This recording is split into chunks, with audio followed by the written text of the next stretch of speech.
आज हम एक बेहद ही जटिल और दिलचस्प केस फाइल खोलने जा रहे हैं। एक मनोवैज्ञानिक विश्लेषण जो एक ऐसे लड़के की कहानी है जो कानून की रक्षा करने वाले एक परिवार से आता था, लेकिन आगे चलकर भारत के सबसे खूंखार और कुख्यात आपराधिक मास्टरमाइंड में बदल गया। दाऊद इब्राहिम। सच कहूं तो ये नाम महज एक इंसान का नहीं है, बल्कि ये संगठित अपराध के एक पूरे युग का प्रतिनिधित्व करता है। तो आइए इस विश्लेषण में गहराई से उतरते हैं और एक क्रिमिनल साइकोलॉजिस्ट के नजरिए से समझने की कोशिश करते हैं कि कैसे एक आम सा युवा अंडरवर्ल्ड का सबसे बड़ा किंगपिन बन बैठा। चीजों को स्पष्ट रखने के लिए हमने इस केस फाइल को उसकी आपराधिक कार्यप्रणाली और व्यवहार के आधार पर 6 अलग अलग चरणों में बांटा है। आपराधिक दिमाग की जड़ें, मुंबई में तस्करी का उछाल, डी कंपनी का उदय, रूपैले पर्दे पर नियंत्रण, गैंगस्टर से ग्लोबल आतंकी बनने का सफर और अंत में ढहता आपराधिक साम्राज्य। तो चलिए सबसे पहले बात करते हैं भाग 1 की, आपराधिक दिमाग की जड़ें और उसका प्रारंभिक परिवेश। किसी भी किंगपिन की पैथोलॉजी को समझने के लिए हमें उसकी जड़ों को देखना ही पड़ता है। 26 दिसंबर 1955 को महाराष्ट्र के रत्नागिरी जिले के खेड़ गांव में उसका जन्म हुआ था। अब जरा यहां एक बहुत ही दिलचस्प मनोवैज्ञानिक विरोधाभास को देखिए। एक तरफ पिता इब्राहिम कासकर मुंबई पुलिस में एक सम्मानित हेड कांस्टेबल थे, यानी घर में एक स्थिर कानून का पालन करने वाला माहौल था। लेकिन दूसरी तरफ मुंबई की तंग गलियों और झुग्गियों में पलते हुए दाऊद अपने बड़े भाई शब्बीर के साथ गलत संगत और विचलित समूहों की ओर खिंचता चला गया। एक पुलिसकर्मी पिता के मजबूत और सकारात्मक प्रभाव के बावजूद सड़क के अपराधों की ओर यह उसका जानबूझकर उठाया गया पहला कदम था। अब आते हैं भाग 2 पर, मुंबई में तस्करी का उछाल और कैसे इस माहौल के अनुकूल खुद को ढाला गया। हम देख सकते हैं कि दूसरे चरण में 1970 और 80 के दशक के सामाजिक आर्थिक वातावरण ने मुंबई में संगठित अपराध के लिए एक बहुत बड़ा और बेहद लाभदायक वैक्यूम तैयार कर दिया था। इस टाइमलाइन पर गौर कीजिए। 70 के दशक की शुरुआत में जो महज गलियों में छोटी मोटी चोरी कर रहा था, वो 70 के दशक के अंत तक सोना, इलेक्ट्रॉनिक्स और विदेशी वस्तुओं की भारी मुनाफे वाली तस्करी को मैनेज करने लगा था। और 80 का दशक आते आते तो उसने खुद को पूरी तरह से अलग कर लिया और अपना एक स्वतंत्र अपराध सिंडिकेट खड़ा कर लिया। ये महज अपराध नहीं था, ये बदलते हुए माहौल को अपने फायदे के लिए इस्तेमाल करने वाला एक बेहद तेज आपराधिक दिमाग था। आगे बढ़ते हैं भाग 3 की ओर, डी कंपनी का उदय, वृद्धि और प्रतिशोध। देखिए, एक आम तस्कर से अंडरवर्ल्ड का निर्विवाद बॉस बनने के लिए पूरी तरह से क्रूर होना पड़ता है। उस दौर के 2 पारंपरिक बॉस थे, जैसे करीम लाला या हाजी मस्तान। उनका काम करने का तरीका पुराना था, वो स्थानीय सड़कों तक ही सीमित थे।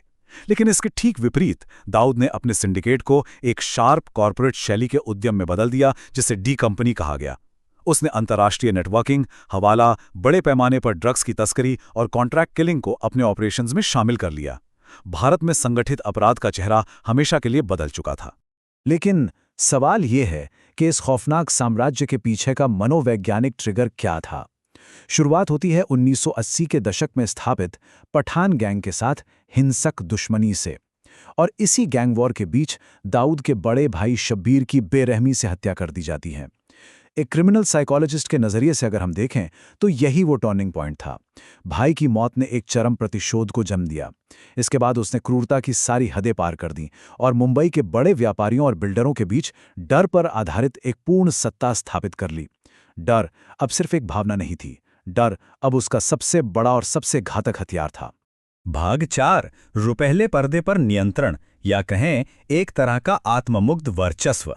सड़कों पर अपना दबदबा बनाने के बाद अगला कदम उसकी एक गहरी मनोवैज्ञानिक जरूरत को दर्शाता है, सांस्कृतिक वर्चस्व की जरूरत।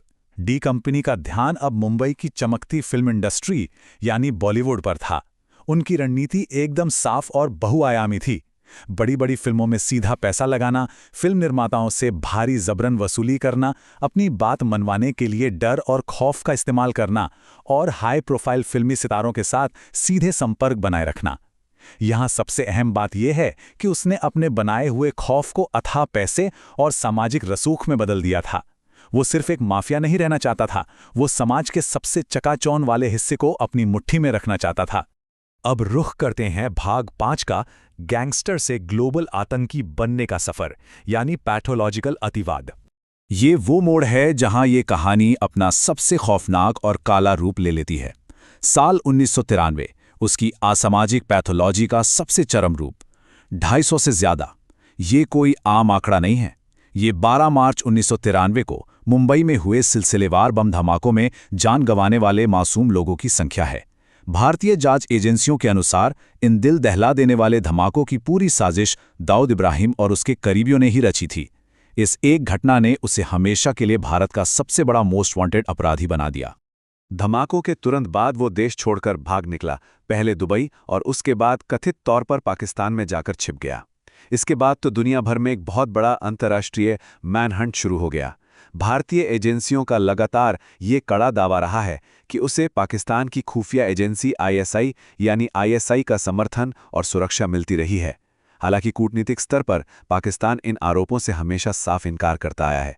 ये एक ऐसा भूराजनीतिक विवाद है जो आज तक अनसुलझा है।